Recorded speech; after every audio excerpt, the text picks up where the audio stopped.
आज हम टीटीएमएल को डिस्कस करेंगे।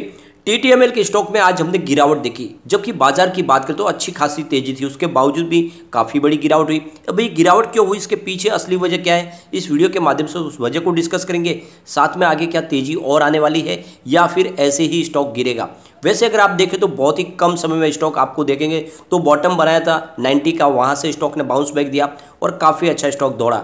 लोगों को लग रहा था कि ऐसे ही दौड़ते हुए पुरानी हाई यानी 300 तक जा सकता है, लेकिन वैसा हुआ नहीं। तो अब आगे क्या संभावना बन रही है टीटीएमएल को लेकर, यहाँ पे एक बड़ी अपडेट निकल के आ रही है टेलीकॉम सेक्टर को, उसको डिस्कस करेंगे और जानने की कोशिश करेंगे क्या है इसका बेनिफिट टीटीएमएल को।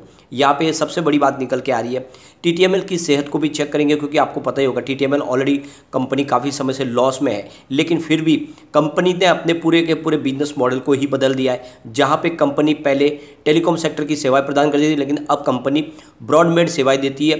एक तरह से बहुत ही सेफ और फास्ट इंटरनेट सर्विस देने वाली कंपनी है, जो यहाँ पे बड़े बड़े बिजनेस घरानों की पहली पसंद बन चुका है। तो आने वाले समय में कंपनी को बहुत सारा रेवेन्यू में बेनिफिट आता वो दिखाई दे सकता है और उसकी वजह से इसकी प्राइस भी बढ़ती हुई दिखाई दे सकती है। तो क्या आने वाले समय ये स्टॉक 1000 को टच करने वाला है या फिर ये स्टॉक आते हुए फिर से वैसे ही 2-5 रुपये का स्टॉक बन जाएगा। तो बहुत सारी बातें जिनको एक एक करके डिस्कस करने वाले, इसकी फाइनेंशियल सेहत को भी चेक करेंगे। लेकिन फ्रेंड, सबसे बड़ी बात यह है कि स्टॉक इस लेवल पे क्या करना चाहिए हमें। जो शॉर्ट टर्म इन्वेस्टर है उनके लिए क्या संभावना और जो लॉन्ग टर्म इन्वेस्टर है उनके लिए क्या संभावना। सबसे पहले आज के ट्रेडिंग को डिस्कस करेंगे।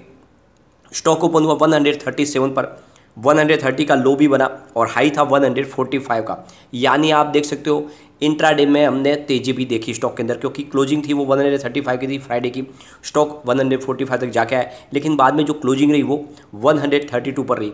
2.22% की गिरावट देखने को मिली और इस गिरावट के पीछे वजह है प्रॉफिट बुकिंग।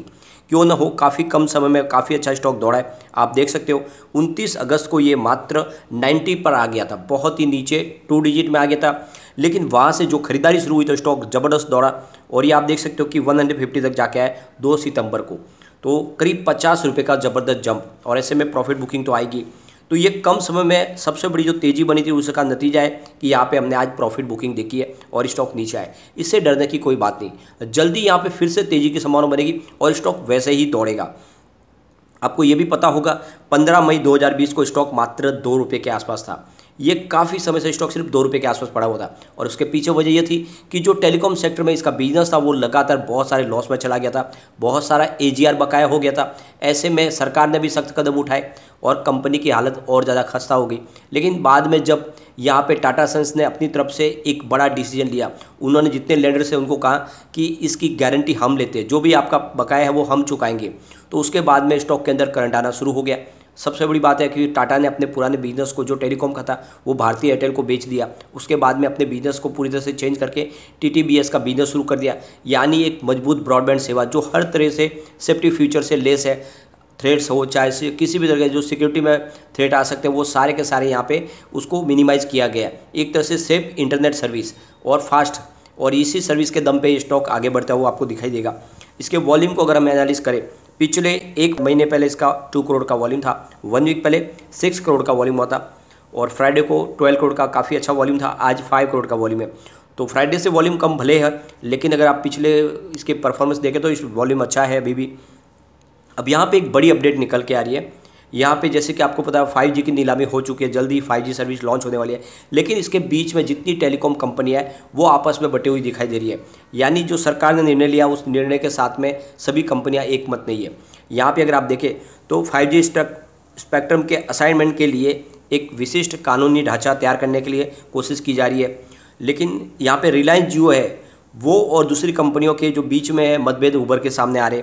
अब रिलायंस जियो चाहता है कि हर जो जितने भी स्पेक्ट्रम की नीलामी एक साथ एक ही तरीके से हो जाए, वो ये चाहते हैं। लेकिन यहाँ पे एयरटेल की तरफ से कहा जा रहा है कि केवल यहाँ पे टेरेस्ट्रियल एक्सेस की स्पेक्ट्रम की नीलामी की जाए, बाकी जो सैटेलाइट और बैकहोल एयरवेज की जो नीलामी है वो एक तरह से सरकार अपने पास रखे और वहीं से वो उसकी संभावना तलाश के उनके हिसाब से वो इसका अलॉटमेंट करे। यानी वो नहीं चाहते कि सैटेलाइट और बैकहोल की जो नीलामी है वो भी इसी प्रक्रिया के तहत हो। तो ये एक तरह से देखें तो यहाँ पे एयरटेल का नज़रिया बिल्कुल रिलायंस जियो से अलग है। इसके अलावा वोडाफोन आइडिया चाहता है कि सिर्फ बैकहोल को छोड़ के बाकी जितनी भी स्पेक्ट्रम की नीलामी है वो एक साथ कर ली जाए। तो तीनों टेलीकॉम कंपनियों की राय बिल्कुल अलग निकल के आ रही है। यहाँ पे एक संबंधित अधिकारी की तरफ से कहा गया है कि फिलहाल इस मामले में जब 5G है, ये 5G अकेला टेलीकॉम सर्विस के प्रति नहीं है, बल्कि इसमें एक तरह से आप देखें तो सैटेलाइट और नई टेक्नोलॉजी साथ में जुड़ गई है। यानी यहाँ पे IT टेक्नोलॉजी का डिपार्टमेंट का काम भी साथ में जुड़ गया, साथ में सैटेलाइट डिपार्टमेंट, ये सब साथ में हो रहा है। तो वो जो है, जो शायद में जो सैटेलाइट और IT कंपनियां हैं, वो एक तरह से सारी नीलामी एक साथ में करने के खिलाफ है। वो चाहते हैं कि इसका सबका अलग अलग नीलामी हो और उनको भी इसमें हिस्सा लेने का मौका मिले, क्योंकि जैसे आपको पता होगा इस बार 5G टेक्नोलॉजी पूरी तरह से डिफरेंट है। ये टेक्नोलॉजी सिर्फ वॉइस की टेक्नोलॉजी नहीं है, बल्कि एक बड़ा रिवॉल्यूशन आने वाला है हर क्षेत्र में, और IT का इसमें बड़ा रोल हो गया है। तो ऐसे में IT कंपनी चाहती है कि उनको भी उनके हिसाब से उनके हितों की रक्षा की जाए और आने वाले समय में इसकी नीलामी की प्रक्रिया को आसान किया जाए। एक तरह से देखें तो इसके लिए एक नया लॉ बनाया जाए और आने वाले समय जो इसकी तकनीकी खामियां उसको साइड में किया जाए, उसके बाद में इसको आगे लागू किया जाए। तो कुल मिला के 5G आ चुकी है, लॉन्च भी होने की तैयारी हो चुकी है, लेकिन इसमें बहुत सारे विविध रोड़े दिखाई दे रहे जो आने वाले समय में हमें सामने आते हुए दिखाई दे सकते हैं। इस बार ये टेक्नोलॉजी के लिए यहाँ पे अंतरिक्ष विभाग, इसके अलावा जो टेलीकॉम सेक्टर, सब DTH है, ये सारी सर्विस के लिए एक प्रकार का भी नया यहाँ पे संशोधन और एक नया खाका तैयार करने की जरूरत पड़ेगी, क्योंकि इसमें बहुत कुछ है जो यहाँ पे मिसमैच हो रहा है। तो ऐसे में सरकार इसकी तरफ से कुछ क्लेरिफिकेशन देना होगा। लेकिन अब सबसे बड़ी बात है कि 5G तो आने वाली है, और जिस तरह से 5G के लिए आपकी बार तैयारी की गई है, जो इंटरप्राइजेस है वो भी यहाँ पे इस सर्विस के लिए अप्लाई कर सकते हैं। जैसे कि आपने देखा होगा, इससे पहले अदानी ने अपने बिजनेस के लिए भी अलग से डाटा के लिए उन्होंने नीलामी में बोली लगाई है। वैसे ही आने वाले समय में TTML भी अपने ब्रॉडबैंड की सेवाओं के लिए अलग से स्पेक्ट्रम की नीलामी के माध्यम से वहाँ पे स्पेक्ट्रम ले सकते हैं, और उनको खुद का अपना एक सैटेलाइट नेटवर्क सेट किया जाएगा, ताकि उनको अपनी सर्विस देने के लिए किसी के ऊपर डिपेंड नहीं होना पड़ेगा। चाहे वो एयरटेल हो, जियो हो, उनसे कोई उसका संबंधी होगा, वो अपनी सेवाएँ अलग से दे पाएंगे। और जल्दी ही इसकी घोषणा हो सकती है, क्योंकि वो भी इंटरेस्टेड है। तो आने वाले समय TTML में एक बड़ी तेज़ी आ सकती है। यहाँ पे अगर आप देखें तो आज FI ने बाज़ार में थोड़ी सी बिकवाली की है।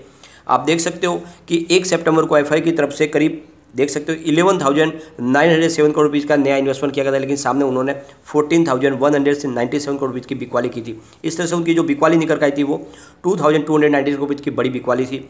लेकिन 2 सितंबर को उन्होंने फिर से अपनी बिकवाली पे कुछ ब्रेक लगाया।